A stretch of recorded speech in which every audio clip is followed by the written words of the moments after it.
इस 21 साल के लड़के को एक ऐसी जेल में लाया जाता है जहां कानून नहीं सिर्फ ताकत चलती है, जहां हर कैदी खून से अपनी पहचान बनाता है। जेल के अंदर आते ही सब कैदी उसकी जान के दुश्मन बन जाते हैं, लेकिन उन्हें क्या पता था कि जिस लड़के से वो पंगा ले रहे हैं वो असल में उन सब का बाप निकलने वाला है। तो कहानी की शुरुआत में हमें एक पुलिस वैन दिखाई जाती है जो कुछ कैदियों को लेकर सीधा चाइना की एक जेल में पहुंचती है। इस जेल में कोई आम कैदी नहीं रहते, बल्कि ऐसे ऐसे कैदी रहते हैं जो सबसे खतरनाक क्रिमिनल्स होते हैं। जो कोई भी कैदी उनके सामने कमजोर दिखता है वो उसे जान से मार डालते हैं। और आज भी कुछ कैदी इस जेल में लाए जाते हैं, जिनमें एक 21 साल का कम उम्र कैदी रिकी भी शामिल था। उसे इस जेल में इसलिए लाया गया क्योंकि उसने एक आदमी को बेरहमी से मार डाला था। रिकी को इस जेल में पूरे 10 साल की सजा सुनाई गई थी, लेकिन उसकी उम्र कम होने की वजह से उसे इस जेल में पूरे 5 साल बिताने थे। जैसे ही रिकी मेटल डिटेक्टर से गुजरता है, वहाँ रेड अलर्ट आना शुरू हो जाता है, जिसे देखकर गार्ड्स उसे रोककर उसकी चेकिंग करने लगते हैं। यहाँ चेक करने के बाद भी उन्हें रिकी के पास से कुछ भी नहीं मिलता, लेकिन मेटल डिटेक्टर अभी भी बार बार दिखा रहा था कि उसके पास कोई तो लोहे की चीज मौजूद है। इसलिए वो गार्ड्स उसे एक एक्सरे मशीन के पास ले जाते हैं। जैसे ही मशीन चालू होती है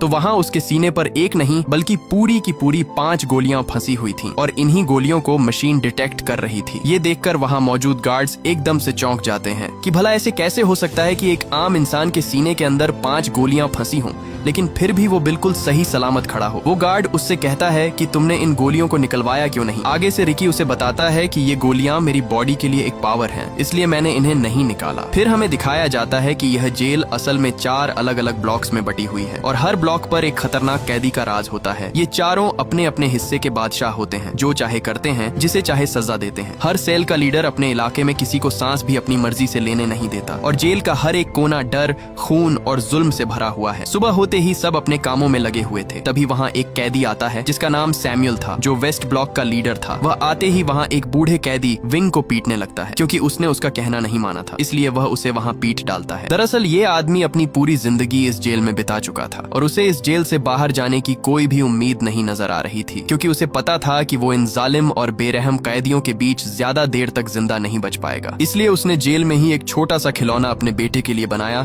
ताकि वो अपने बेटे को एक आखिरी तोहफा दे सके। लेकिन इसी दौरान वो खिलौना सैमुअल उठा लेता है। वो बूढ़ा कैदी अपना खिलौना उससे वापस मांगता है, क्योंकि ये खिलौना उसने अपने बेटे के लिए बहुत मेहनत से बनाया था। लेकिन तभी सैमुअल वो खिलौना उसके सर पर दे मारता है, जिससे वो नीचे जा गिरता है और उसके खिलौने के टुकड़े टुकड़े हो जाते हैं। सैमुअल उसे धमकी देता है कि अगर आज के बाद मुझसे पंगा लिया तो जान से मार डालूंगा। यहाँ वो बूढ़ा उसके ताने सुन सुनकर पूरी तरह तंग आ चुका था, और अब उसके दिल में सैमुअल के लिए एक बदले की आग भड़क उठती है। इसलिए वो खिलौने का टूटा हुआ टुकड़ा उठाकर उसकी तरफ भागता है, लेकिन सैमुअल का चमचा उसके आगे अपनी टांग अड़ा देता है, और मौके पर ही सैमुअल वो खिलौना उठाकर जोर से उसके मुंह पर दे मारता है, जिससे वो वहीं तड़पने लगता है। उसकी दर्दनाक चीखें सुनकर गार्ड वहां आ जाता है, लेकिन इससे पहले कि वो गार्ड उसे उन दरिंदों से बचाता, वो उल्टा उन्हें उसे और पीटने के लिए कहकर चला जाता है। सैमुअल अपने चमचों के साथ दिलेरी से आगे जा ही रहा था, तभी रिकी आकर उसके पैर पर लात दे मारता है, जिससे उसका मुंह सीधा नीचे पड़ी नुकीली कीलों के आर पार हो जाता है, और वो कीलों की लकड़ उसकी आंख फोड़कर रख देती है। इसी दौरान उसका चमचा आकर रिकी पर हमला करने ही वाला था, लेकिन जब रिकी ने उसकी तरफ घूर कर देखा तो उसके अंदर ऐसा खौफ बैठा कि वो तीनों वहां से उल्टे पैर भाग निकले। यहाँ सैमुअल तो किसी तरह बच गया, लेकिन वो अपनी एक आंख से अंधा हो चुका था, इसलिए अब उसके अंदर बदले की आग भड़क रही थी। वो अब हर हाल में रिकी का काम तमाम करने के लिए अपनी जान लगा देगा, लेकिन बदला लेकर ही रहेगा। इसी दौरान उसका वही चमचा आता है और कहता है कि हमें रिकी को मारने के लिए मैड ड्रैगन की जरूरत होगी, वो उसे हर हाल में मार डालेगा। मैड ड्रैगन इस जेल में सबसे खतरनाक कैदी है, जो किसी को भी जिंदा नहीं छोड़ता। अगर कोई उससे पंगा लेता तो वो उसे अपने एक ही हाथ से खत्म कर देता। मैड ड्रैगन को वार्डन ने अभी के लिए एक काल कोठरी में बंद किया हुआ है, क्योंकि उसने पिछले दिन ही एक कैदी को बेरहमी से मार डाला था। उसी दिन सैमुअल एक गार्ड से डील करता है और कहता है कि आज ही विंग को बताओ कि उसकी सजा और बढ़ा दी गई है, और अब वह इस जेल में पूरे 20 साल और बिताएगा। इसलिए वह गार्ड सीधा उसके पास आता है और बताता है कि अब तुम्हारी रिहाई कैंसिल कर दी गई है, और अब से तुम्हें 20 साल और इस जेल में गुजारने होंगे। ये सुनकर उस बूढ़े कैदी के पैरों तले जमीन ही खिसक जाती है, क्योंकि उसे पता था कि अगर अब वह इस जेल में रहा तो सैमुअल उससे अपना बदला जरूर लेगा और उसे तड़पा तड़पा कर मारेगा। इसलिए वो गार्ड्स के पैर पकड़कर उनसे रिहाई की भीख मांगता है, लेकिन वो गार्ड्स आगे से उल्टा उसे पीट कर वहाँ से चले जाते हैं। इससे पहले कि अब वो और तड़प तड़प कर यहाँ अपनी जिंदगी गुजारता, उसी रात वो अपने आप को फांसी पर लटका कर खत्म कर देता है। ये खबर पूरी जेल में फैल जाती है, और रिकी को भी पता चल जाता है कि जिसकी उसने उस दिन जान बचाई थी वो मारा जा चुका है। जब गार्ड्स उसकी लाश वहाँ से ले जा रहे थे तब वहाँ रिकी आता है। वो जब विंग के हाथ पर लगी हथकड़ी देखता है तो वो उन गार्ड्स को उसके हाथों से उसे हथकड़ी खोलने के लिए कहता है, क्योंकि वो मर चुका है, अब तो उसे आजाद कर दो। तभी रिकी उसकी हथकड़ी को वहाँ आसानी से तोड़ डालता है। ये देखकर वो गार्ड्स हैरान रह जाते हैं कि इतनी मजबूत हथकड़ी कोई आम इंसान कैसे तोड़ सकता है। रिकी विंग का वही खिलौना निकालता है जो उस दिन सैमुअल ने तोड़ा था और जिसे रिकी ने ठीक कर दिया था। वो उस खिलौने को उसकी बॉडी पर रख देता है ताकि उसे थोड़ा सा सुकून मिल सके। अब विंग को मरता देखकर उसका दिल अंदर से टूट जाता है और एक बार फिर से रिकी के अंदर बदले की आग भड़क जाती है और अब वो सैमुअल से विंग का बदला लेकर ही रहेगा। अगली सुबह सब कैदी नहाने के लिए आते हैं। जब रिकी नहा रहा था तब वहाँ सैमुअल आकर उसे घूर घूर कर देखने लगता है और इसी दौरान वहाँ वो सांड कैदी मैड ड्रैगन आ जाता है। वो सीधा आकर उसके मुंह पर मुक्का दे मारता है और रिकी गुब्बारे की तरह उछलता हुआ एक कोने पर जा गिरता है। लेकिन आगे से रिकी भी एक तूफान की तरह उठ खड़ा होता है और उसके पेट पर इतने जोर का मुक्का मारता है कि उसका पेट अंदर से फटकर बाहर आ जाता है और वो मौके पर ही मारा जाता है। ये देखकर सैमुअल एक कील को लेकर सीधा रिकी के हाथ के अंदर घुसा देता है, लेकिन आगे से रिकी भी उसकी सब उंगलियों को एक तीली की तरह तोड़ देता है। अब रिकी का बदला लेने का वक्त आ चुका था और वो मौके का फायदा उठाकर एक मुक्का सीधा सैमुअल के पेट से आर पार कर देता है और आखिरकार सैमुअल का काम वहीं पर तमाम हो जाता है। सामने खड़े कैदी ये सब देखकर अपने होश ही खो बैठते हैं। इसी दौरान गार्ड आकर उसे वहाँ से पकड़ कर ले जाते हैं। तभी वहाँ एक कैदी नरूमी जो नॉर्थ ब्लॉक का लीडर था वो उसके पास आता है। आया तो वो रिकी के अंदर अपना डर बैठाने के लिए था, लेकिन जब उसने रिकी के हाथों मैड ड्रैगन को मरते देखा तब वो उसे चूहे की तरह अपना दोस्त बनने के लिए कहता है। लेकिन रिकी उसे कुछ भी कहे बिना वहाँ से चला जाता है। उसे सीधे एक ऐसे सेल में बंद कर दिया जाता है जहाँ सबसे खतरनाक कैदियों को रखा जाता था। जैसे पहले मैड ड्रैगन था, इसलिए अब उसे भी यहाँ इस सेल में छोड़ दिया गया। लेकिन तभी उसके सीने के अंदर दर्द शुरू हो जाता है और इसी के साथ हमें फ्लैशबैक का सीन दिखाया जाता है जब वह एक स्टूडेंट था और उसके माँ बाप पहले ही इस दुनिया से जा बसे थे। वह अपनी माँ बाप की कब्र पर आता है तो वहाँ उसके सामने उसका मास्टर जैंग खड़ा हुआ था जो बचपन में उसे मार्शल आर्ट की ट्रेनिंग देता था। मास्टर उसे उसकी ताकत दिखाने के लिए कहता है, लेकिन जैसे ही वह मास्टर पर हमला करता है मास्टर उसे एक ही झटके में नीचे गिरा देता है। इसलिए यहाँ मास्टर उसे बताता है कि तुम अभी पूरी तरह मास्टर नहीं बने हो, तुम्हारे अंदर अभी भी कमजोरी है जिसे तुम्हें पूरा करना होगा और उसे पूरा करने के लिए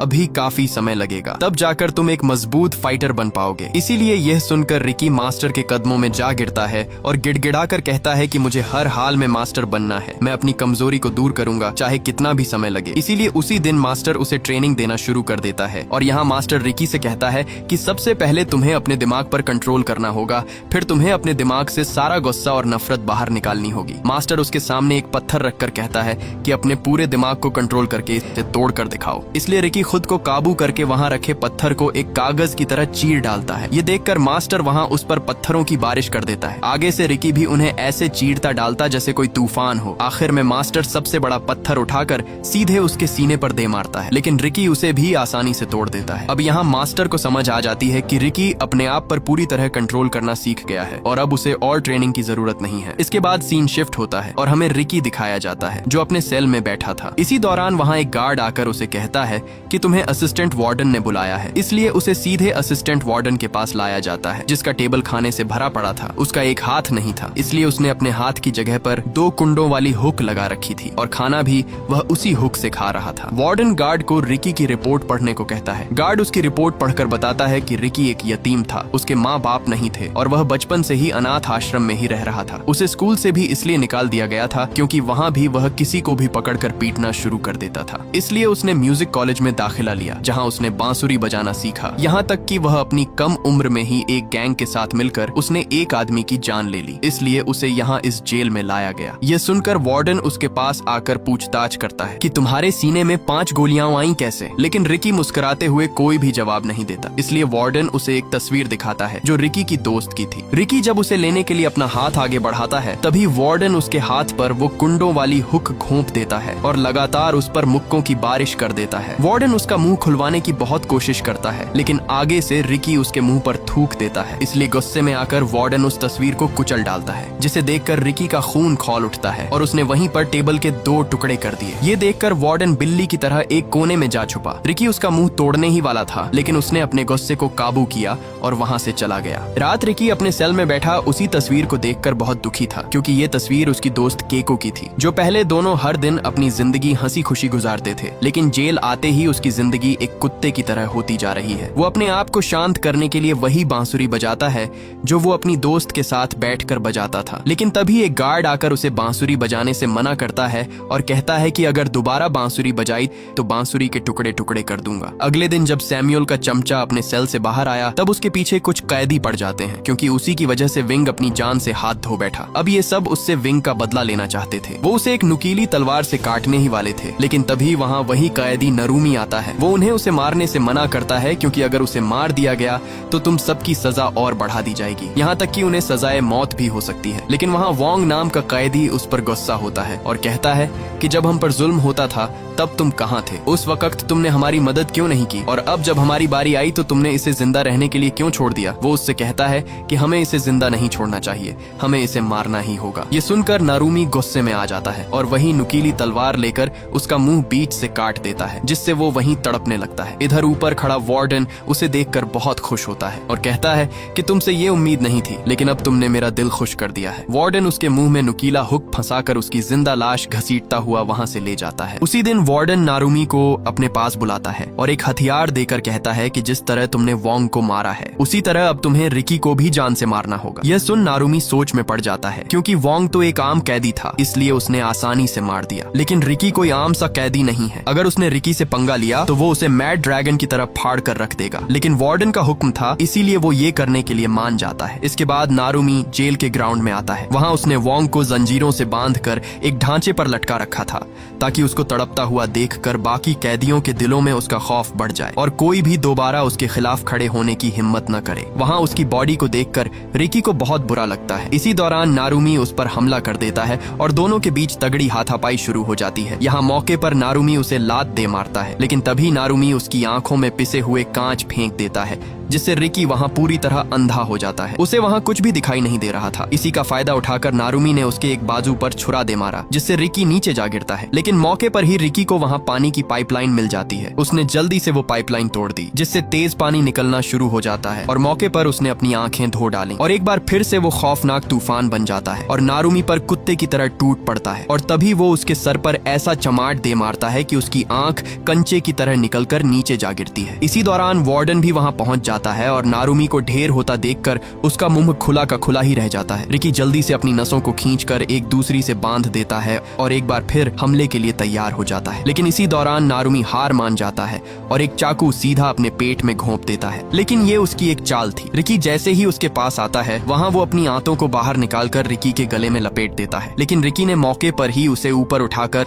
उसके सर पर ऐसा मुक्का दे मारा कि उसके सर की सब हड्डियों का कीमा बन गया और उसका काम वहीं पर तमाम हो जाता है। इसके बाद रिकी वोंग की बॉडी नीचे उतारता है। वो सब उसे उठाने की कोशिश करते हैं, लेकिन तब तक देर हो चुकी थी और वोंग वहाँ अपना दम तोड़ चुका था। इसलिए ये देखकर रिकी सब कैदियों से कहता है कि इस बेकसूर की मौत का जिम्मेदार वार्डन ही है, उसे जान से मार डालो। इसलिए सब कैदी उस पर एक तूफान की तरह भागते हैं और उसे मारने के लिए अपना हल्ला बोल देते हैं। लेकिन तभी वहाँ कोई एक कैदी को पकड़कर उसका सर फोड़ देता है। ये देखकर सब एकदम से चौंक जाते हैं। दरअसल ये तीनों अपने अपने सेल के लीडर थे और अब यही 3 बच गए थे, क्योंकि चौथा कैदी नारुमी मारा जा चुका था। पहले कैदी का नाम चैंग, जो एक लड़की थी, उसमें एक ऐसी ताकत थी जिससे वो एक जगह से दूसरी जगह आसानी से पहुंच जाती थी। दूसरे कैदी का नाम कितामा था और तीसरा कैदी ब्रैंडन था। यहाँ वार्डन रिकी से कहता है कि अगर तुम्हारे अंदर हिम्मत है तो इन तीनों को मार कर दिखाओ। रिकी के सब साथी भी उसे कहते रहे कि इन सबको मार डालो, लेकिन रिकी आगे से कुछ भी नहीं बोलता और सीधा वोंग की लाश को उठाकर वहाँ से जाने लगता है। वार्डन उसे एक ऑफर देता है और कहता है कि मैं तुम्हें नॉर्थ सेल का लीडर बनाना चाहता हूँ, क्योंकि नारुमी मारा जा चुका है, इसलिए अब मैं उसकी जगह तुम्हें रखना चाहता हूँ। मैंने तुम जैसा ताकतवर कैदी आज तक नहीं देखा। लेकिन रिकी आगे से उसे कुछ भी नहीं कहता, क्योंकि वो उसके इशारों पर नाचने वाला सांप बनना नहीं चाहता था। वो अब पूरी तरह टूट चुका था, क्योंकि उसी की वजह से सब उसके साथ ही अपनी जान से हाथ धो बैठे। दूर बैठा एक लड़का जो इस जेल में कैदी था, वो रिकी को देख रहा था। जब रिकी एक पत्ते से धुन बजाता है, तब वो लड़का भी पत्ते से धुन बजाने की कोशिश करता है, लेकिन कई कोशिश के बाद भी वो धुन नहीं बजा पाता। तभी रिकी उसके पास आकर बैठ जाता है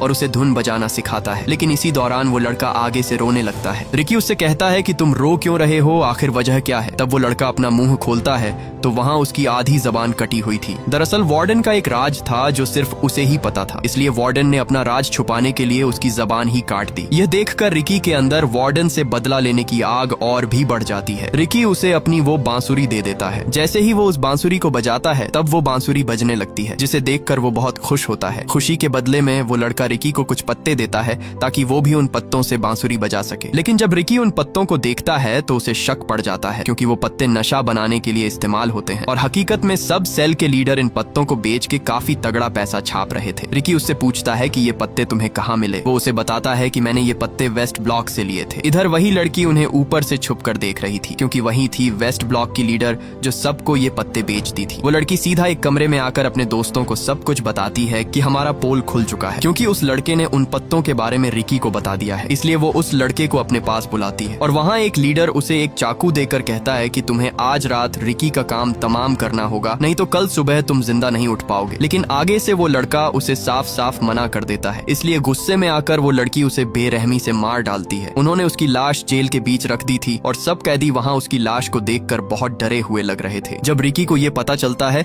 तो वो सीधा उसकी लाश के पास आता है। वहाँ उसकी बॉडी को उन जालिमों ने पीस डाला था। लाश के पास आते ही रिकी को वही बांसुरी पड़ी मिलती है जो उसने उस दिन उस लड़के को दी थी। रिकी अपने साथी को मरता देखकर उसके अंदर गुस्सा उभर आता है। इधर वार्डन को भी उस लड़की के काले करतूत पता चल चुके थे, जिससे वो उस पर बहुत गुस्से होता है। दूसरी तरफ रिकी ने पूरे का पूरा उन पौधों का बाग ही जलाकर राख कर डाला। वो लड़की वहाँ भाग कर आती है, लेकिन तब तक देर हो चुकी थी और उसके सब पौधे जलकर वहाँ राख बन गए थे। रिकी गुस्से से उसे कहता है कि जिस तरह तुमने मेरे साथी को मारा है उसी तरह मैं भी तुम्हें तड़पा तड़पा कर मारूंगा। उन दोनों के बीच लड़ाई शुरू होने ही वाली थी कि तभी वो लड़की गोली की तरह भागकर उसे ऐसा मुक्का दे मारती है। वो उड़ता हुआ सीधा एक दीवार के साथ जा लगता है। इधर जब जेल के अंदर सब कैदियों को पता चलता है कि बाहर आग पूरी तरह फैलती जा रही है, इसलिए सब कैदी मौके का फायदा उठाकर वहाँ से बाहर भागने लगते हैं। सब कैदी अपनी आजादी के लिए उस बिल्डिंग से बाहर नीचे भाग जाते हैं, क्योंकि उनके पास यही एक आखिरी मौका था इस जेल से भागने का। दूसरी तरफ वार्डन को भी सब पता चल जाता है, इसलिए वो उस गार्ड पर बहुत गुस्से होता है। लेकिन तभी एक गार्ड आकर उसे बताता है कि कल वार्डन यहाँ आ रहा है। ये खबर सुनकर असिस्टेंट वार्डन के होश ही उड़ जाते हैं, क्योंकि अगर वार्डन कल यहाँ आ गया तो सब कैदियों के साथ साथ उसकी भी कुत्ते की तरह धुलाई होने वाली थी। इधर रिकी भी पूरी तरह अपनी हिम्मत हार जाता है, लेकिन तभी उसके जहन में उसके मास्टर की बात आती है। उसके मास्टर ने उसे कहा था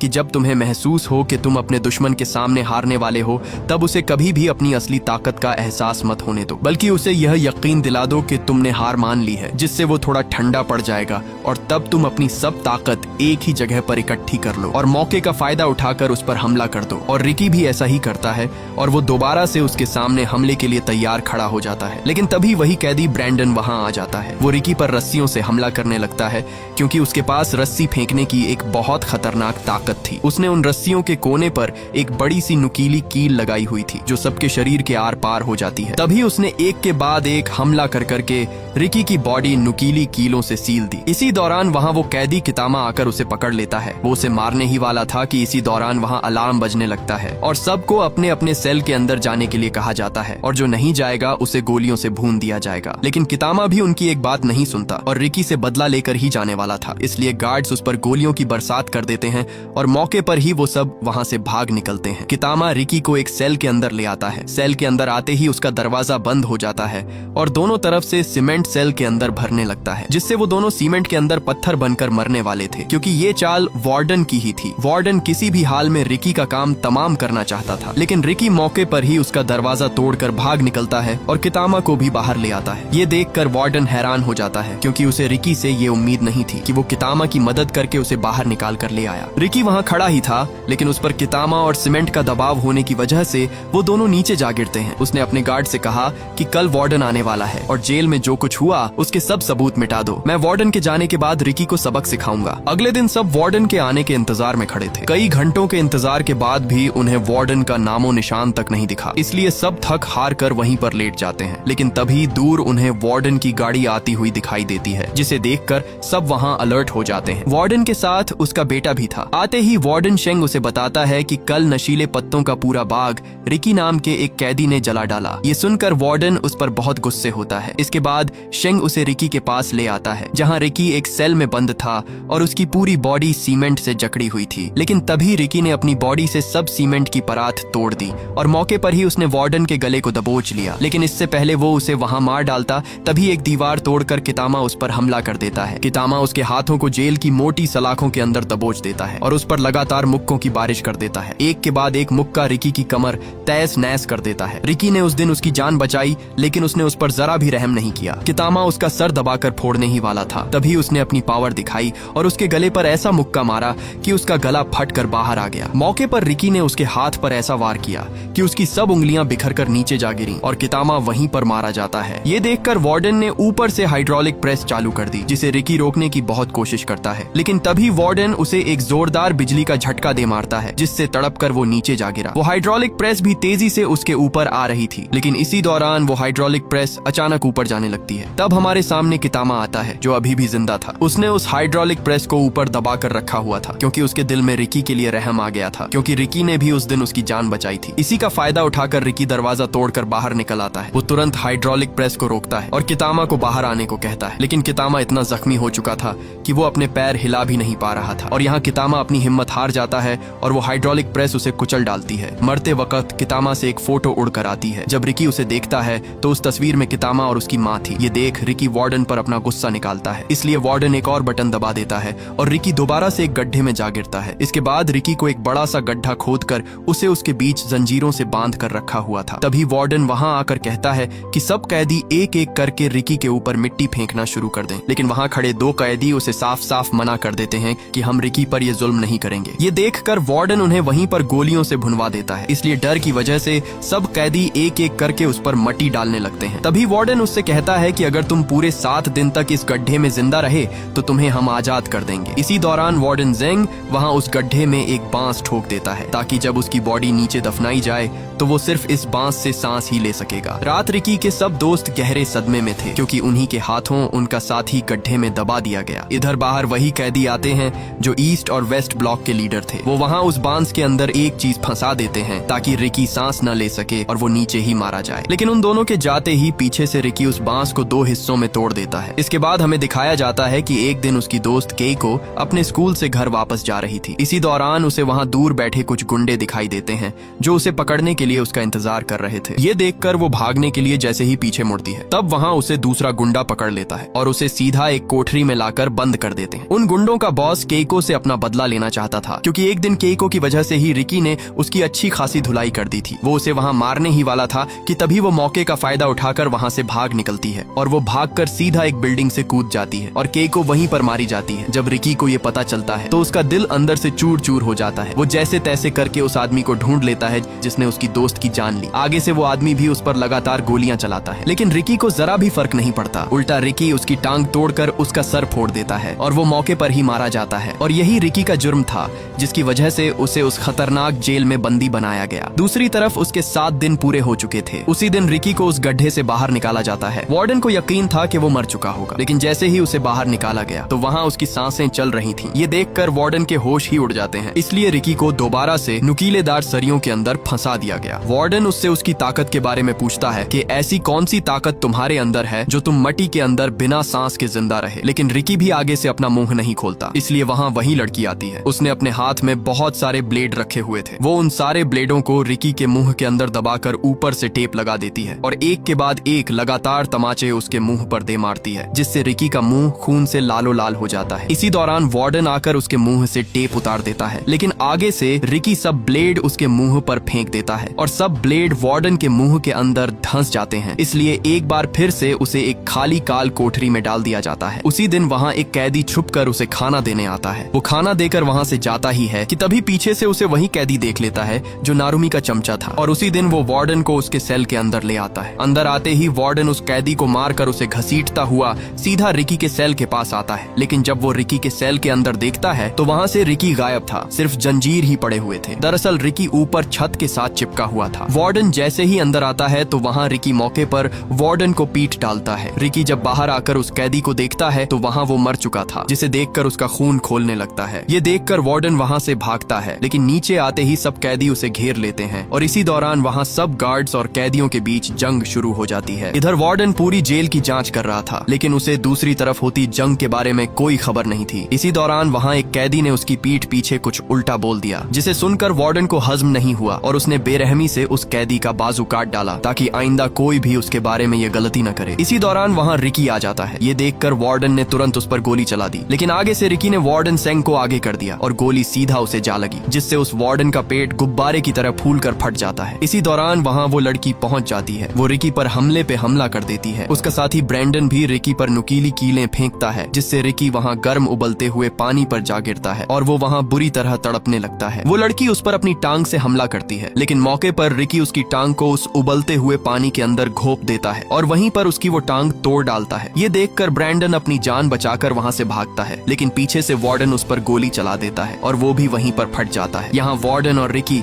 दोनों आमने सामने खड़े थे। तभी रिकी उड़ता हुआ उसे ऐसी लात मारता है जिससे वो सीधा एक दीवार के साथ जा टकराता है, लेकिन इसी दौरान वो वार्डन वहाँ कांपने लगता है और देखते ही देखते वो वार्डन वहाँ एक बहुत बड़े मॉन्स्टर में बदल जाता है। और यहाँ हमें पता चलता है कि रिकी की तरह वार्डन के पास भी एक खास किस्म की ताकत थी जो उसे एक खतरनाक मॉन्स्टर में बदल देती है। पहले तो वो मॉन्स्टर रिकी को बुरी तरह पीट डालता है, लेकिन मौके पर रिकी अपने दिमाग से काम लेता है और उसे उठाकर सीधे पास चलते ग्राइंडर में फेंक देता है और उसे जोर से ग्राइंडर के अंदर दबाकर उसका कीमा बना डालता है और आखिर में रिकी उसका बचा हुआ सर उठा लेता है। दूसरी तरफ सब कैदी और गार्ड्स एक दूसरे की धुलाई कर रहे थे। इसी दौरान रिकी वहाँ आकर सबको वार्डन का कटा हुआ सर दिखाता है और कहता है कि तुम सब आजाद हो। रिकी उस सर को दूर फेंकता है और भागकर उस जेल की दीवार को बीच से टुकड़ों में तोड़ डालता है और यहाँ रिकी के साथ साथ सब कैदी भी आजाद हो जाते हैं और ये मूवी यहीं पर एंड हो जाती है। अगर ये वीडियो आपको अच्छी लगी तो इस वीडियो को लाइक और हमारे चैनल को सब्सक्राइब कीजिएगा।